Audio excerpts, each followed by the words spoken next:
Welcome, everyone. Thank you for joining us for today's webinar.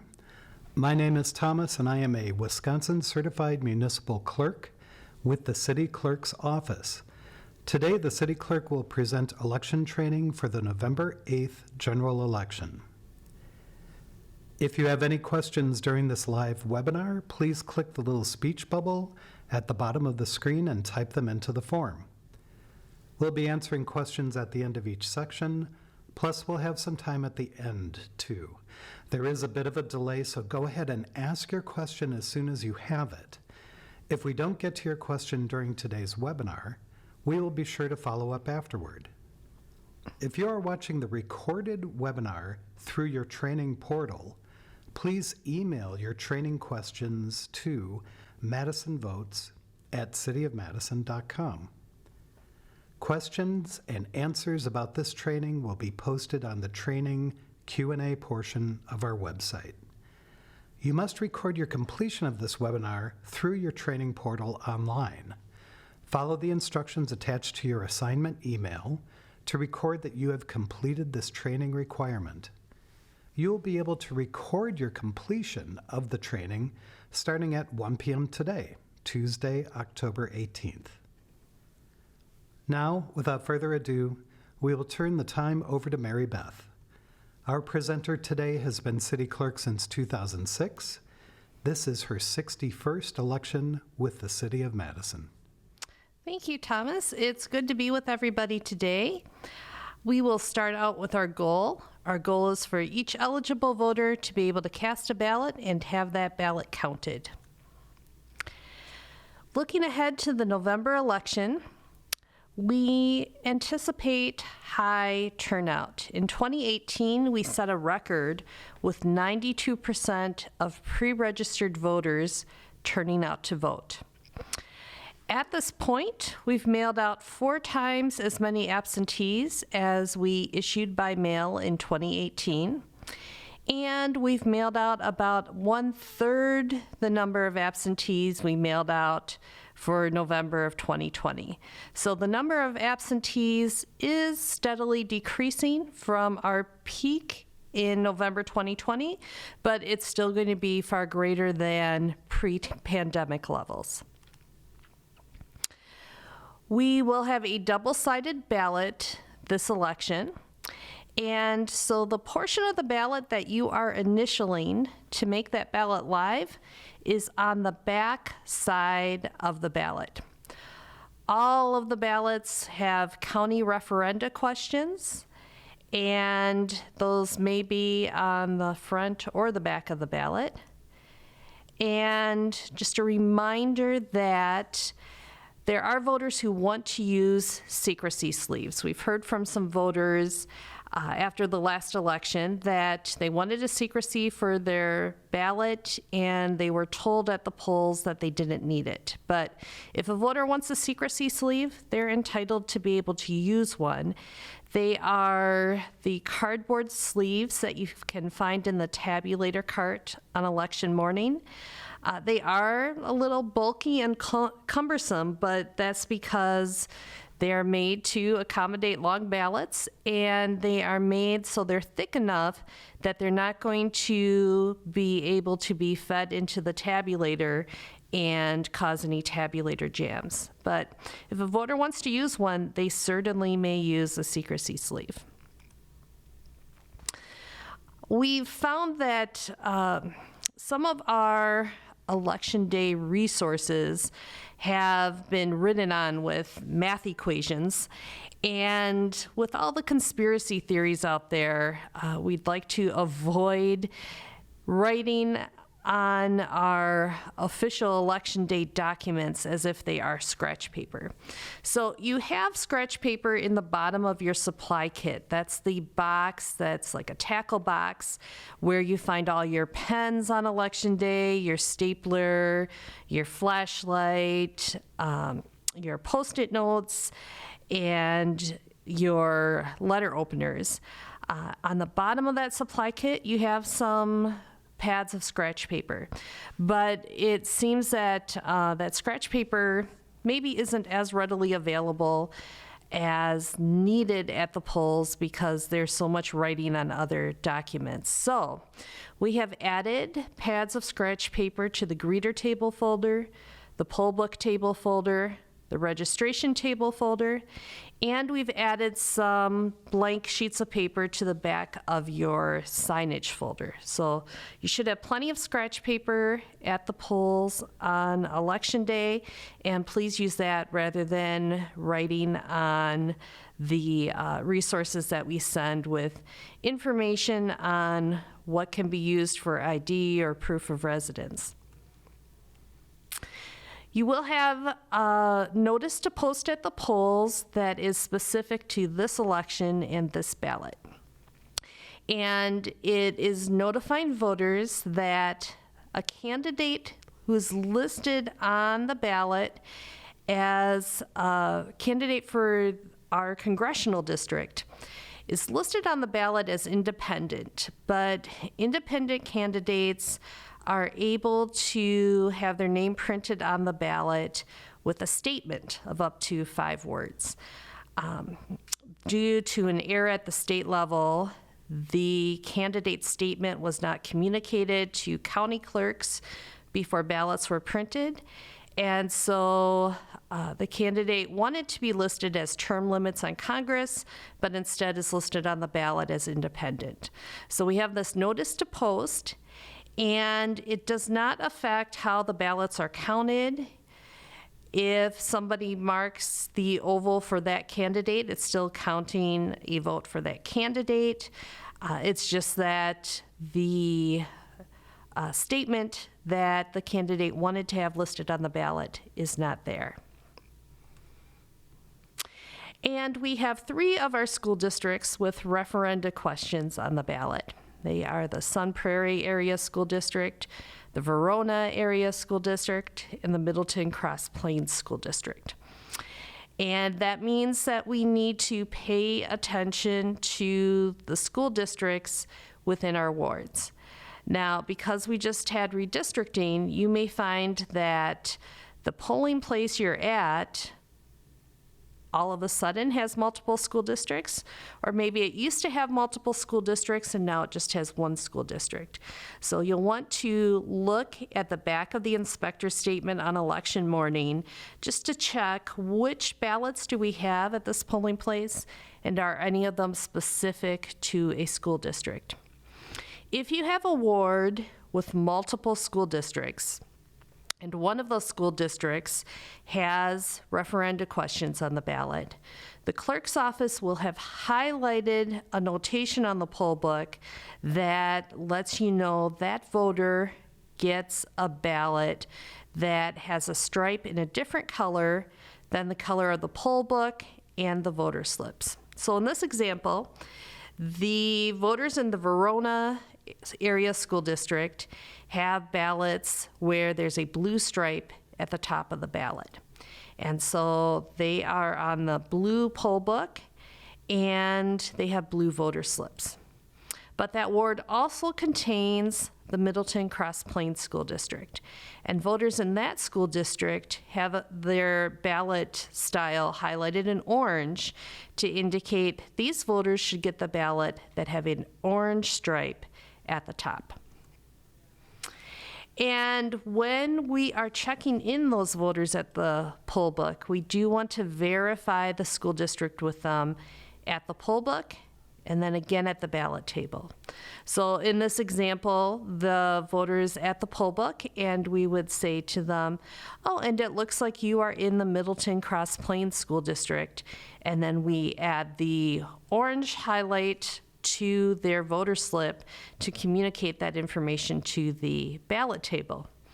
Then at the ballot table, we would note that there's orange on this voter slip. We would issue the ballot with orange at the top to this voter and mention to them that we see that they're in the Middleton Cross Plains School District. This gives the voter a couple of opportunities to let us know if they think that they're in a different school district, because if the voter marks the ballot and casts it in the tabulator, and then realizes they may have had the wrong school district on their ballot, that is too late. There's nothing we can do to correct the ballot at that point. Now, some reminders about voter ID. The address on the voter's ID is not relevant. It doesn't matter for proving their identity. So we're not even looking at the address on the voter's ID. If they haven't updated their address on the ID, that's nothing we even need to comment on. We are just checking their identity. So we're checking, is the type of ID okay? Is the expiration okay? Does the photo reasonably look like the voter? And does the name reasonably line up with the name on the poll book? The voter's ID does not need to meet the criteria for the Federal Real ID Act, meaning if it's their Wisconsin license or Wisconsin ID, it does not need to have a star in the corner. And if it says not for federal purposes, that is not referring to anything related to elections. That's just about entering federal buildings. Voters who do not have an acceptable ID are able to cast a provisional ballot. And let's just review which types of ID the voter is allowed to use. So there are 4 types of ID that are acceptable as long as their expiration is after the date of the last November election, which was November 3rd of 2020. And they would be the Wisconsin driver license, Wisconsin ID card, military ID, or U.S. passport. We also are able to accept an unexpired receipt from the DMV for a Wisconsin driver license or Wisconsin ID card. We can accept a tribal ID regardless of its expiration date. An unexpired or not expiring ID from Veterans Affairs, or a certificate of naturalization that was issued in the last 2 years. We can accept a college ID as long as it has the student's signature, the date it was issued, and an expiration within 2 years of being issued. So that would be any Edgewood College ID, or it could be a Madison College ID. But the UW-WIS card does not meet that criteria, and UW-Madison students can get a free voter identification card from the UW. For any of these college IDs, if the ID is expired, then the voter also shows us proof that they are currently enrolled. But if it is not expired, they do not have to show us proof of current enrollment.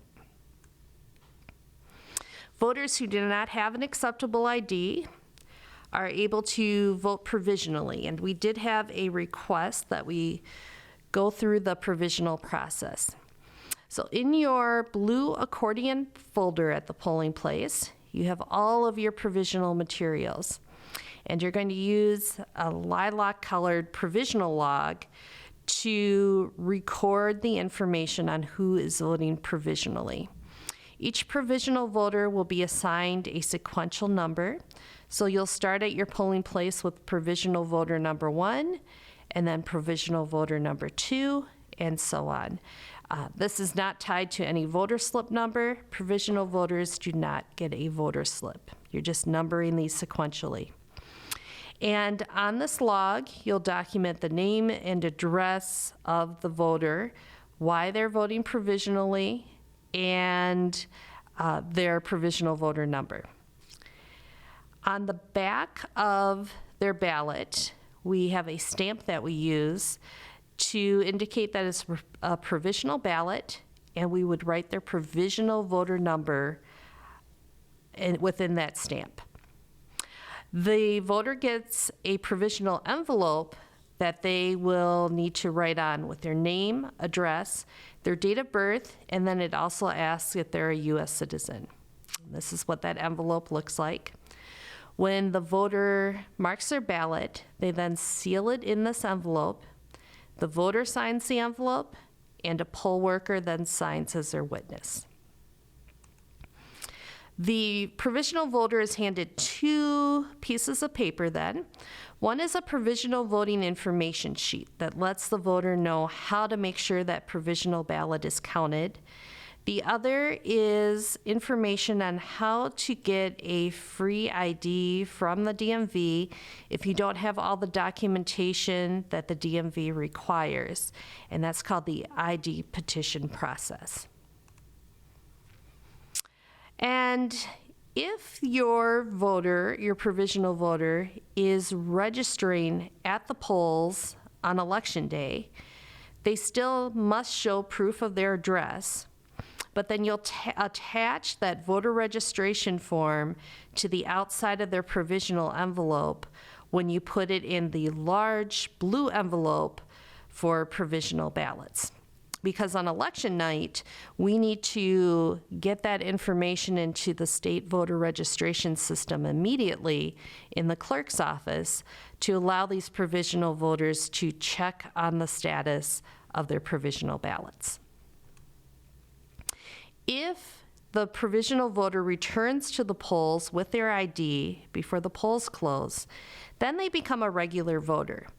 So they would get their provisional envelope back from the poll workers, partially tear it, and put it in the discarded ballot envelope.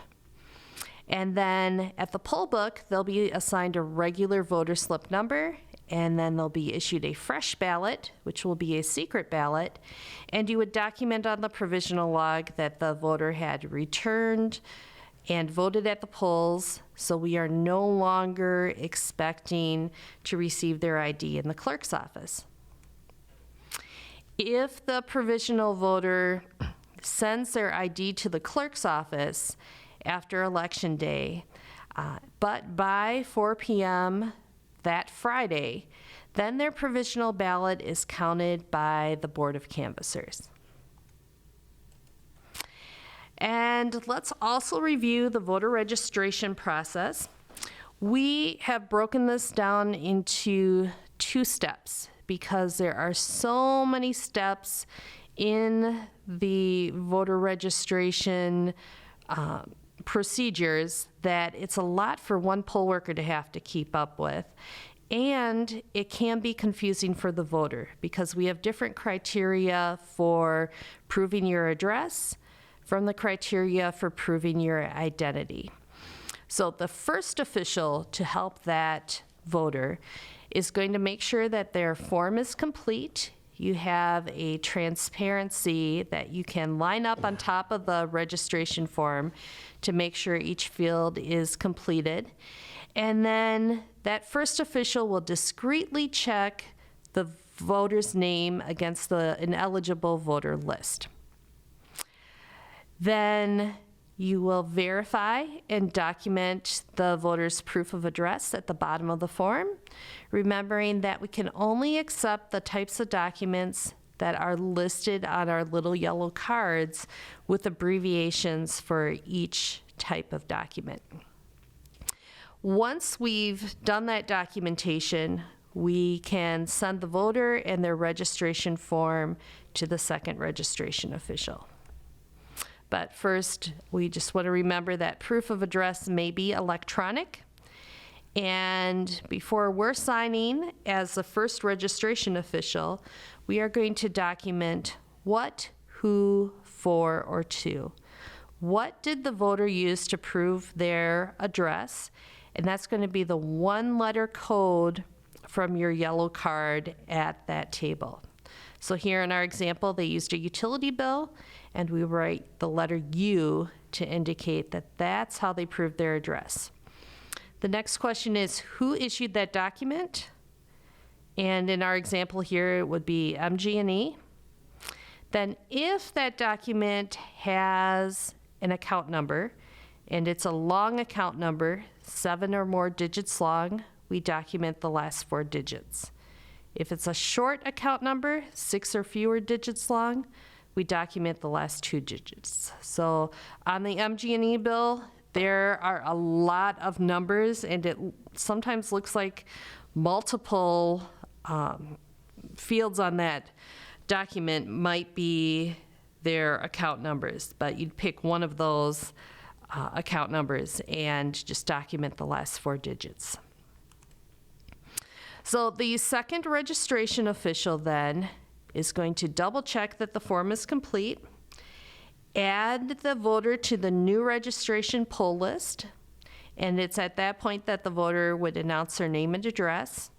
We check the voter ID at this station because we don't want to confuse it with proving your address. And then we have the voter sign this poll list, and we assign a voter slip number to the voter. Any questions so far, Thomas? Yep, we do have a few questions and a number of comments. Apparently, about 10 to 15 minutes into the presentation, a lot of people had streaming problems. Okay. So I just wanted to remind everyone that this will be recorded after as well, and you can watch strategic portions of it that you may have missed. You can watch the whole thing again. You can watch it a few times if you want. So, Yeah. So, yep, the teaching is not lost. It will be accessible this afternoon. Great. So we do have a few questions from right at the beginning. One is, if we do have poll watchers at a polling place, what's the response to them? And 2 people asked about this. If they engage you in sort of casual conversation, what do you say? Or if they approach you directly in a manner that could be described as harassing, what are the different options for EOs? Okay. Well, the observers may only address the chief inspector or somebody designated by the chief inspector to be their contact. So they are not allowed to address the voters unless the voters initiate that discussion. And they're not allowed to address any poll worker but the chief inspector or the chief inspector's designee. So you shouldn't be asked a lot of questions by the observers or be harassed. All questions should be going to the chief. And they are identified with a brightly colored name badge. Yes. Yep. Okay, that was another question, like how are they identified? I think one of our new poll workers just asks, what is a poll book? Oh, a poll book is a list of everybody in that ward who is registered to vote as of 20 days before the election. And it is in order alphabetically by last name and then first name. And it also has the voter's address, and then a spot for the voter to sign, and a spot for you to assign them a voter number. So the first voter of the day is voter number 1, second voter of the day is voter number 2. Excellent. And then we have a question from someone who's just wondering, generally, how many wards have multiple school districts? Is there sort of a rough number or idea?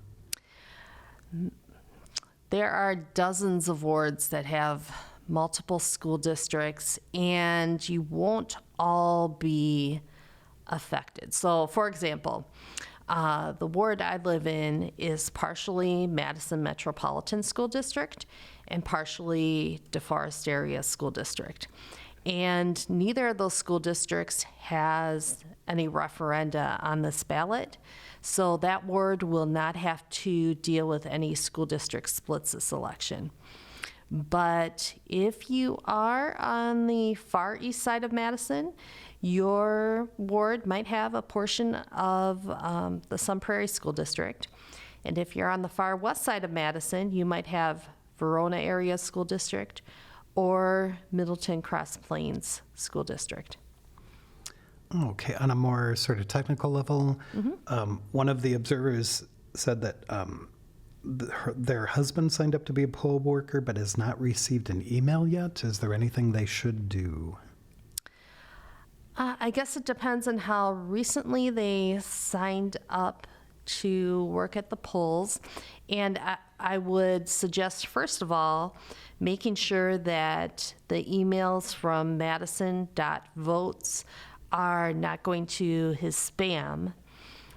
And then once you've checked that, you can always follow up with Madison Votes at cityofmadison.com just to make sure that the application went through. All right.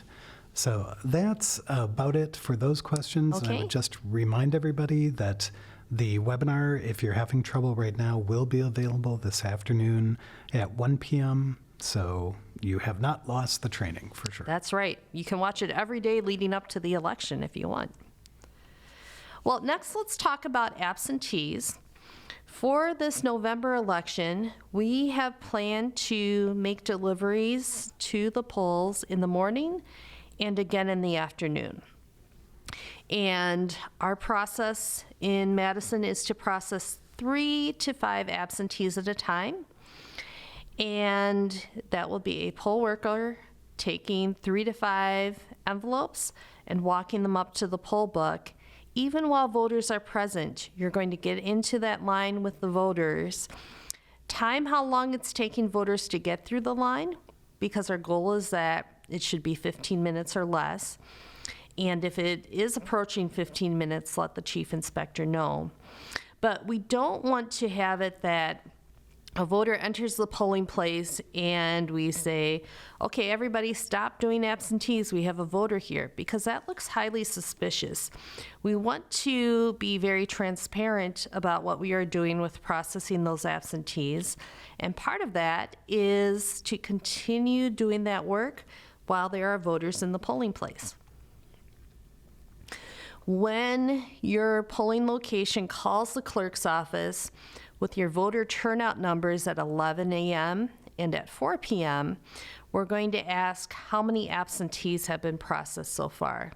That helps us keep track of whether you're going to likely get through all the absentees by the close of the polls.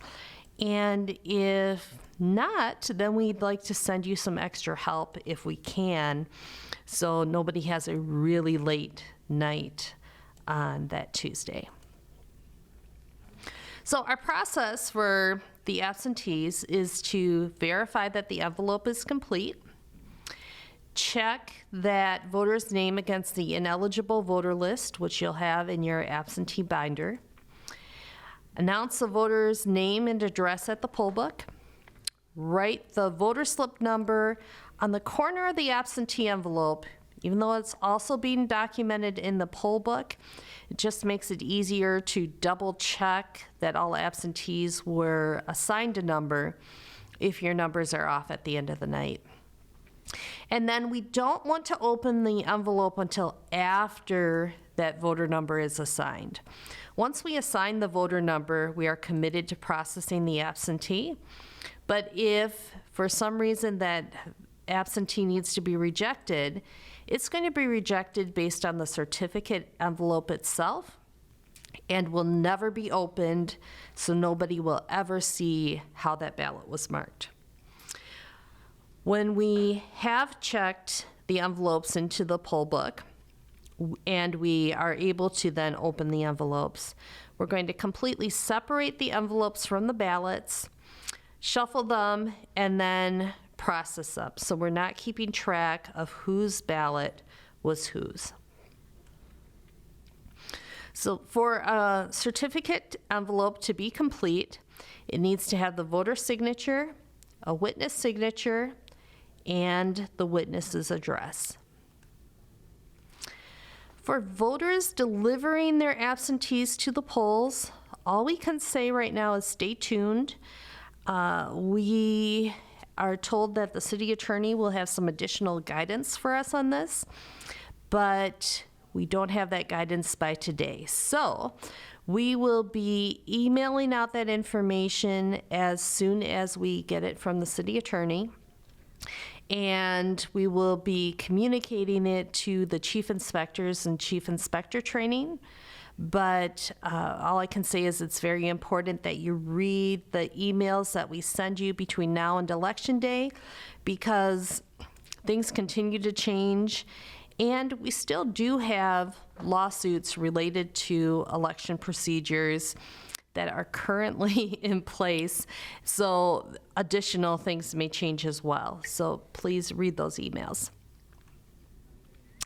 Now, because this is a federal election, We have voters who are probably going to use a federal write-in absentee ballot. We call it a FWAB. And this is a backup ballot for military and overseas voters. They send it to us at the time they send us their absentee request. And then if their official ballot doesn't arrive back in Madison in time to be counted, their FWAB is the ballot that's counted. So because this is a backup, we're not going to process these until we've processed all other absentees. We'll know it's a FWAB because instead of the traditional absentee envelope, it's going to be in an envelope with this voter information sheet attached to the outside. And that information sheet has the voter's name, the address that they have listed on the poll book, a spot where the witness signs, and a spot where the voter signs. This is what the FWAB looks like. It's basically a blank form where they fill in who they want to vote for. So if you are processing the envelopes and checking, have we already processed an official ballot for this voter? And the answer is yes. Then the federal write-in absentee gets rejected. And we're not going to open it. We're going to have it in the rejected absentee envelope. If we did not receive an official ballot for this voter, the FWAB gets remade onto an official ballot by 2 election officials. We also are going to have some ballots that only have federal offices on them. And these would have been sent to overseas voters who previously were registered in Wisconsin. This is their last physical address in the U.S. They're still eligible to vote for federal offices, but they don't have any intention of returning to live in Wisconsin. So they can only vote for federal offices. If you get any of these back, you are going to need to remake them onto an official ballot. Even if it looks like they're on the same size paper as the official ballot and everything seems to line up, this was not part of our public test of election equipment. We have to use only the official ballots to have something counted by the tabulator. Then you might also receive some ballots that are on regular copy paper. So they're not on cardstock. And these may have been sent to military or overseas voters via email, or they could have been issued to some of our voters in care facilities that were served by special voting deputies. In this scenario, we need to remake the ballot onto an official ballot. We're not feeding any regular copy paper ballots into the tabulator. And the process for remaking absentees is that we are preserving the voter's ballot marked by the voter as evidence. So at a recount, it can be laid out side by side with the remade ballot and compared to make sure that the voter intent was followed through. Now, in order to be able to match those up at a recount, we need to number them so we can easily figure out which original goes with which remade ballot. And we do that with a couple of methods here. First of all, in the official use section of the ballot, there is a portion that relates to remade ballots. And you're indicating the reason the ballot was remade. Was it overvoted? Was it damaged? Or was it another reason? And most often the reason might be other. And then it's asking, is this the original ballot or is this a duplicate ballot? And we write down a serial number. The first ballot we remake is number 1. Second one is number 2. This has nothing to do with their voter slip number. The original ballot that was marked by the voter gets initialed by the 2 officials who are involved in remaking it. And we're also putting a sticker on there to make it easy to identify in a recount. And those stickers are in the front of your absentee binder. They are numbered sequentially to help you keep track of what number you're on. So the first ballot that needs to be remade that day is going to be bad ballot number 1. And you're going to put that sticker right by this official use only box, being sure not to cover up any of those tracking bars at the edge of the ballot and not to cover up any of the ovals on the ballot. The ballot we're going to feed through the tabulator based on the voter's intent is going to be marked as duplicate ballot number 1, also initialed by both of the poll workers involved in remaking it, and that's going to get the corresponding good ballot sticker. So at a recount, we can easily match these 2 up. The original ballot marked by the voter is going to be folded. We are not going to tear it. We're going to fold it as evidence and put it in the ballots that have been duplicated envelope, which is going to be sealed in the ballot bag at the end of the night.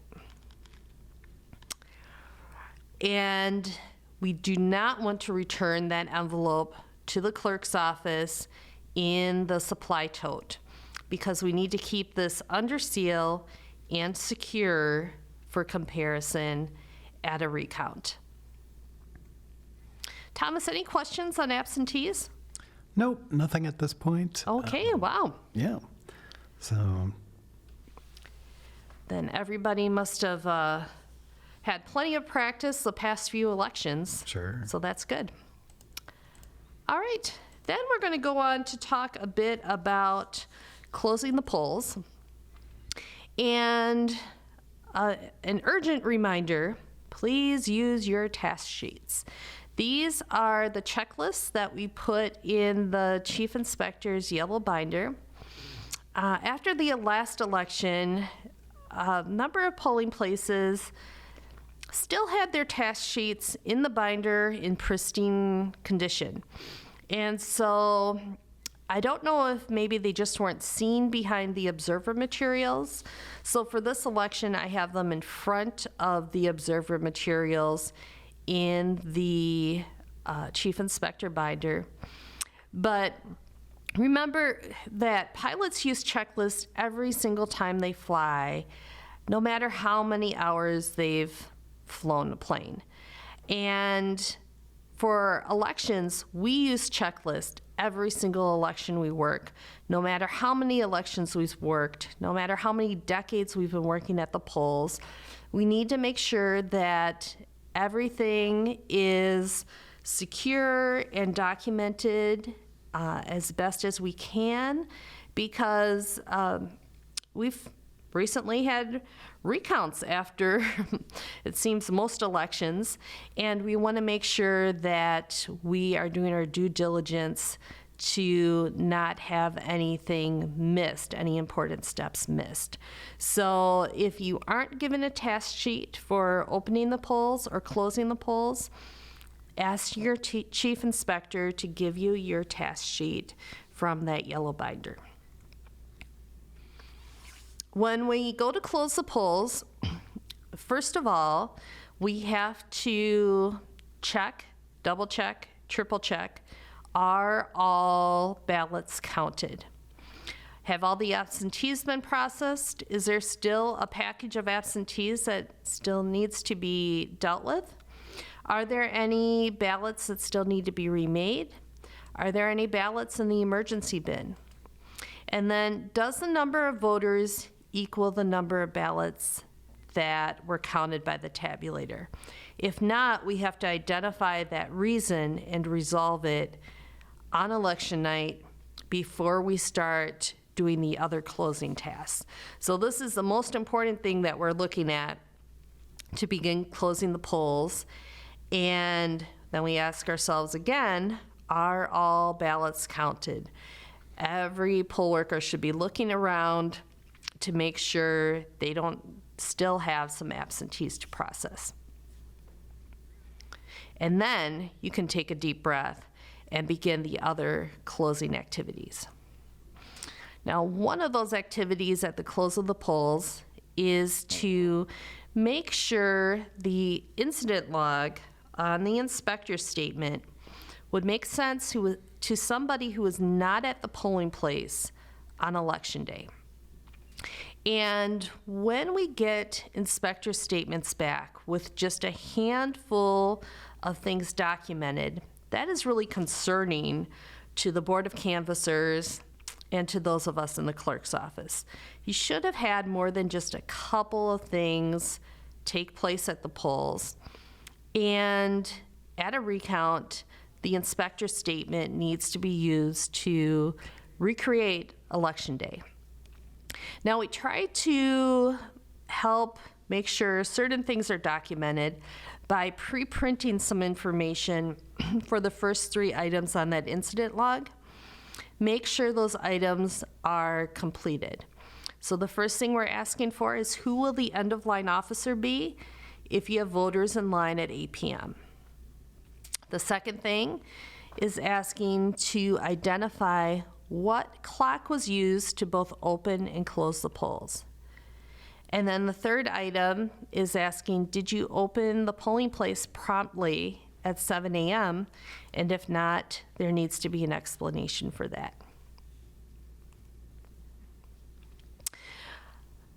We need at least 3 poll workers other than the chief inspector to review the inspector's statement to make sure it's complete on election night.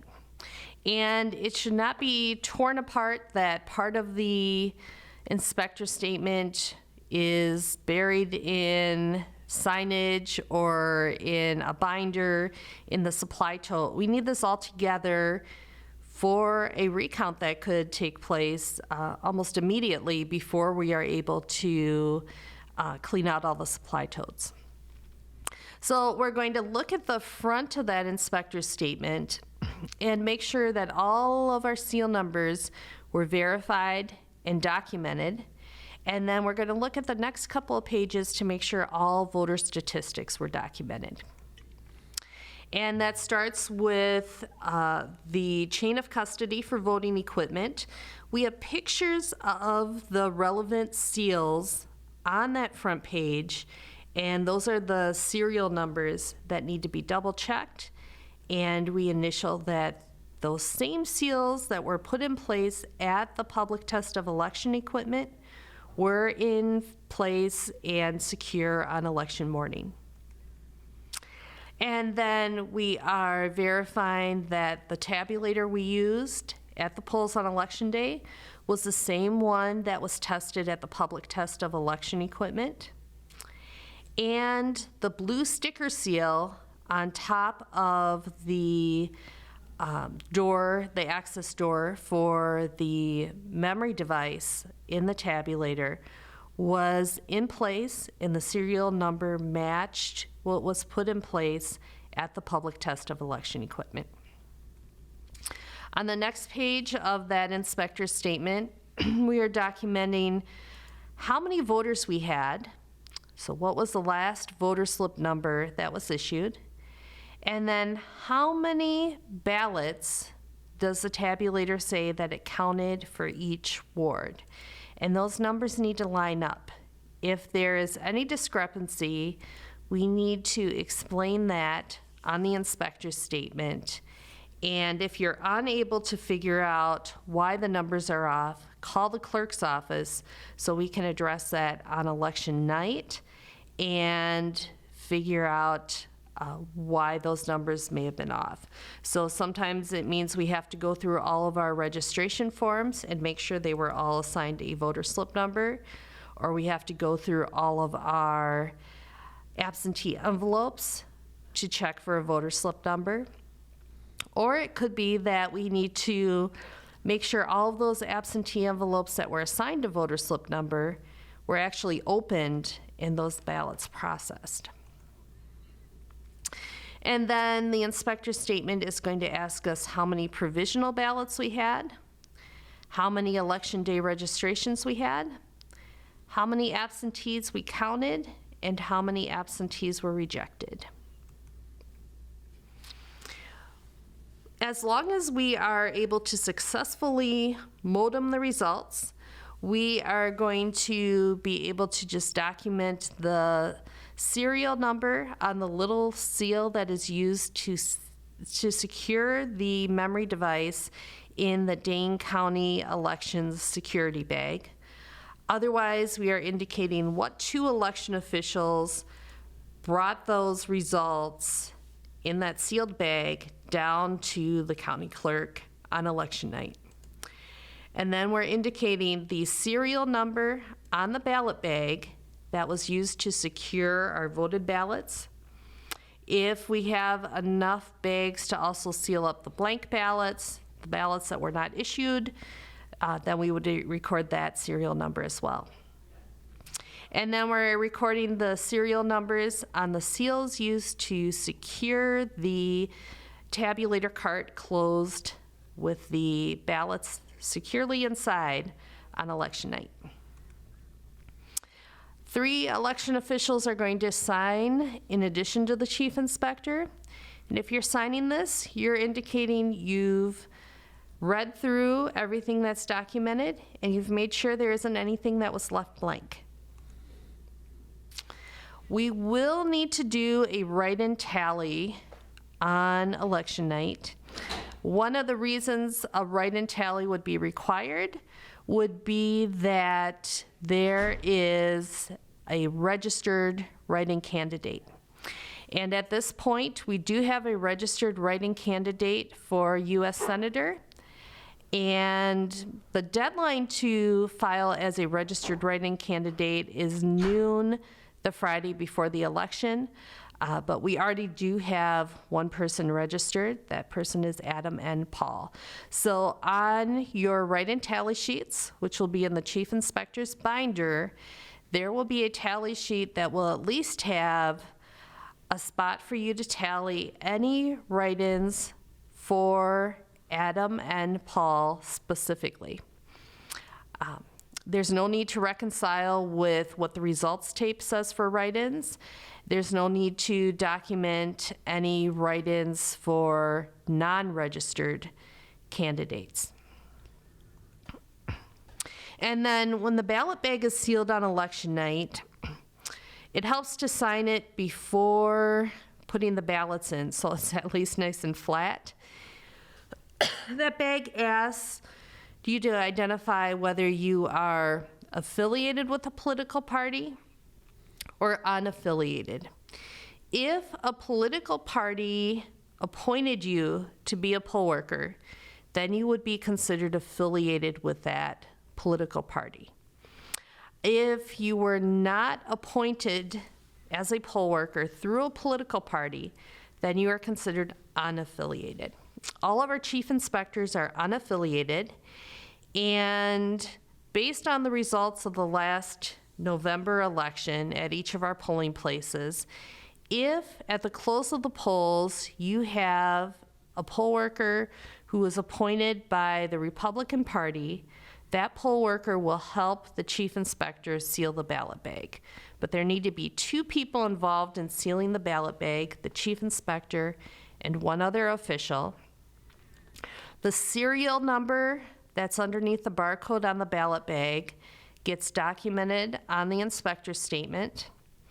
And inside that ballot bag, you'll have the voted ballots, the issued voter slips, your discarded ballot envelope, and your duplicated ballot envelope. We don't want to mix any unissued ballots in the bag with the voted ballots. That creates some chaos in the case of a recount. And so we want to do this carefully and take our time with it, and then just remind each other that we're getting that serial number documented. Then that bag of ballots is locked in the tabulator cart. So it's being kept secure within the tabulator at the polling place. We don't want anybody hauling those down to the clerk's office on election night. So that's going in the ballot box with the clipboards, the secrecy sleeves, your container of blank registration forms, the A through L, M through Z sign, extension cords, and your pen and voter slip bins. Any questions, Thomas? One question that occurred to me, which is that, just to clarify, there are literally at least 3 sets of consecutive numbers that come into play on Election Day. Yeah. There's provisional ballots, and that starts with number 1 and goes up. There are the ballots that need to be remade. Right. And the literal voter slip numbers. Right. And each one of those is a separate thing. Those Yes. numbers should never cross each other. So. Yes. Okay. So now, just confirming, we had some people who did some detective work. Looks like the streaming was not working from about 11:15 to 11:30. So for all people listening right now, if you need to, starting at 1 this afternoon, come back to this link and check out that 15-minute section, and your training will be complete then. That should I be think that was the perfectly best fine. part of the presentation, too. Okay, yep. So you'll definitely want to go back and look at that. Yes. So, and then, just very simply, yep, we've covered all of the questions that we had in the comments. Is there anything else you wanted to cover before we wrap up? Just to have a great election day. And then I have a screenshot here of recording your training if you're watching this through the Modus portal. There's an option over on the right that says take the quiz, and the quiz is going to ask you whether you've completed this training. So then that will trigger our payroll for making sure that you're paid for watching this training and that you get credit for it. Yep, and I've got a note here that you'll be able to go into the portal and record that you watched the training also starting at about 1 this afternoon. So, Okay. I mean, if you go into it right now, it may not be there, so I'd say wait until this afternoon. So, that's it. Otherwise, just remember you do need to record your completion of the webinar through the training portal. And thank you again for joining us today, and we will see you on Election Day. Thank you.